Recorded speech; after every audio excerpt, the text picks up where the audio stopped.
There's usually a moment when you start to notice the pattern. It doesn't happen all at once. It happens quietly, almost politely. You meet someone, and at first everything feels easy. Conversations flows, you listen, they open up just enough to make you feel close. There's chemistry, but also comfort. You feel grounded around each other.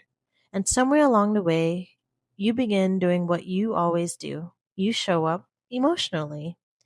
You ask how they're really doing. You notice when something feels off. You create space for honesty, even when it's uncomfortable. At first, they seem relieved by that.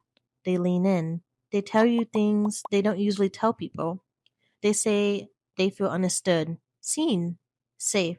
And for a while, it feels like connection is finally happening the way it's supposed to.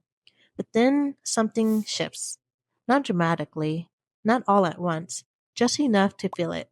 Replies take longer, conversations stay lighter.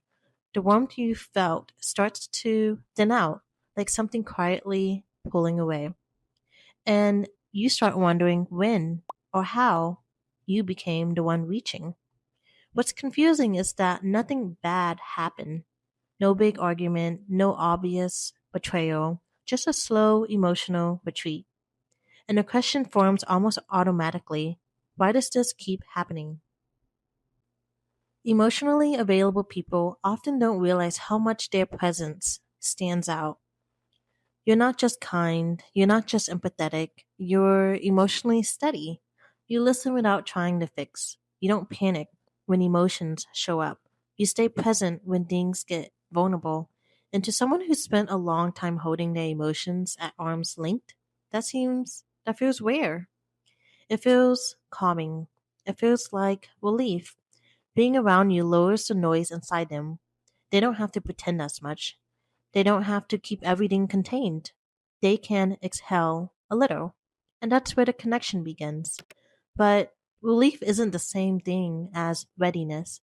What feels safe at first can start to feel exposing later. Because the closer someone gets to you, the harder it becomes to avoid themselves.